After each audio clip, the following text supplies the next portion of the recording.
আমি প্ৰণাম ও মাতৃভাষা নামৰ যিটো অনুষ্ঠান অলপতে জন্ম দিলোঁ, আপোনালোকে নিশ্চয় বুজি পাইছে নামটোতেই যে মাতৃভাষাৰ প্ৰতি প্ৰণাম বা মাতৃভাষাৰ প্ৰতি শ্ৰদ্ধা। এই কথাটোৱে মানুহৰ মাজত আমি কি ধৰণে প্ৰসাৰ লাভ কৰে তাৰ কাৰণে এই ব্যৱস্থাটো আমি এই উদ্যোগটো লৈছোঁ। আৰু ইয়াত আমাৰ যিখিনি চৰকাৰী মাতৃভাষা মাধ্যমৰ বিদ্যালয় আছে, শংকৰদেৱ শিশু নিকেতন জাতীয় বিদ্যালয়, এই গোটেইবিলাক অনুষ্ঠানৰে কিছু প্ৰতিনিধি ইয়াত জড়িত হৈ আছে।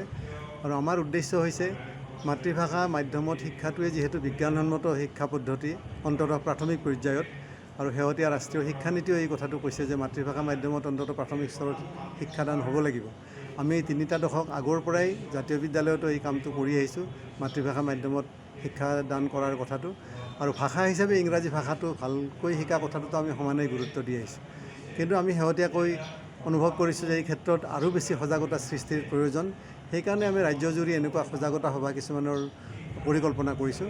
আৰু তাৰে প্ৰথমখন সভা আজি আমি গোলাঘাটত আয়োজন কৰিছোঁ। আৰু ইয়াৰ স্থানীয় বিশিষ্ট ব্যক্তিসকলে, শিক্ষাবিদ, স্থানীয় বিভিন্ন অনুষ্ঠান, সংগঠন, শিক্ষানুষ্ঠান তেখেতসকলে যোগদান কৰিছে আৰু খুব ভাল সঁহাৰি সকলোৰে পৰা আমি পাইছোঁ। আমি আশা কৰোঁ আগন্তুক দিনবিলাকত ৰাজ্যখনৰ অন্যান্য ঠাইতো আমি এই ধৰণৰ কাৰ্যসূচী চলাই আমাৰ মাতৃভাষাৰ প্ৰতি সকলোকে শ্ৰদ্ধাশীল কৰিবলৈ, মাতৃভাষাৰ ঐতিহ্য ৰক্ষাৰ আমাৰ যিটো প্ৰচেষ্টা, এই ক্ষেত্ৰত আমি আগবাঢ়ি যাবলৈ সক্ষম হ'ম। আজি সজাগতা সভাত বিশিষ্ট ব্যক্তিসকল কোন কোন আছে? আমি প্ৰণাম মাতৃভাষাৰ লগত যিখিনি ব্যক্তি আমি আৰম্ভণিতে জড়িত হৈ আছোঁ, তাৰ ভিতৰত সভাপতি হিচাপে আছে আমাৰ কটন বিশ্ববিদ্যালয়ৰ উপাচাৰ্য ডক্টৰ ৰমেশ চন্দ্ৰ ডেকা। আমাৰ আন এগৰাকী ব্যক্তি ডক্টৰ হিতেশ ডেকা, তেখেত নগাঁও বিশ্ববিদ্যালয়ৰ উপাচাৰ্য হিচাপে নিযুক্ত হৈছে শেহতীয়াকৈ। অভিজিত শৰ্মা বৰুৱা, তেখেত বিশিষ্ট সাহিত্যিক, অসম ৰাজ্যিক বিদ্যুৎ পৰিষদৰ এগৰাকী মুখ্য অভিযন্তা আছিলে। আৰু অন্যান্য ভালেখিনি ব্যক্তি ইয়াতে, আমাৰ জ্যেষ্ঠ সাংবাদিক প্ৰকাশ মহন্ত, গৌতম শৰ্মা আৰু অন্যান্য বহুত ব্যক্তি ইয়াতে জড়িত হৈ আছে। এই গোটেইখিনি সমন্বিত প্ৰচেষ্টাত আমি আশা কৰিছোঁ আগন্তুক দিনত আৰু ব্যক্তি আমাৰ ইয়াত জড়িত হ'ব। সকলোকে লগত লৈ আমি আগবাঢ়ি যাবলৈ সক্ষম হ'ম।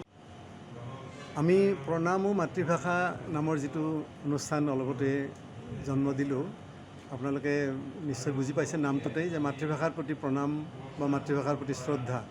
এই কথাটোৱে মানুহৰ মাজত আমি কি ধৰণে প্ৰসাৰ লাভ কৰে তাৰ কাৰণে এই ব্যৱস্থাটো আমি এই উদ্যোগটো লৈছোঁ।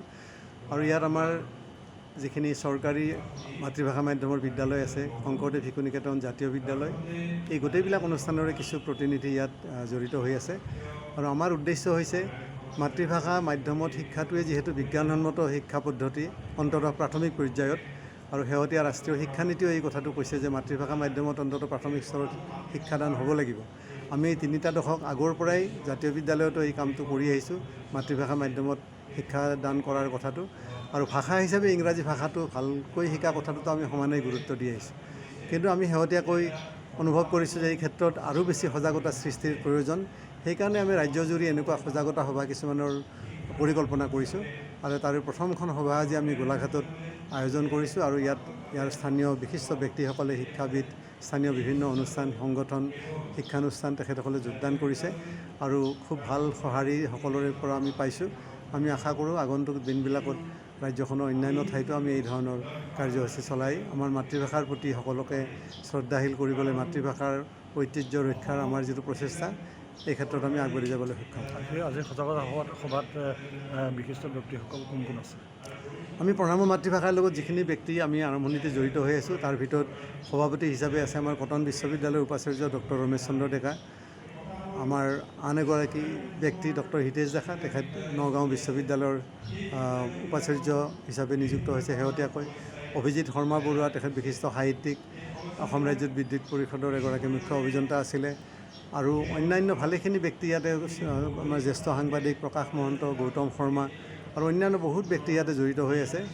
এই গোটেইখিনি সমন্বিত প্ৰচেষ্টাত আমি আশা কৰিছোঁ আগন্তুক দিনত আৰু ব্যক্তি আমাৰ ইয়াত জড়িত হ'ব। সকলোকে লগত লৈ আমি আগবাঢ়ি যাবলৈ সক্ষম হ'ম। যিকোনো খবৰৰ বাবে যোগাযোগ কৰক 7099017330 লগতে 7099017110 নম্বৰত।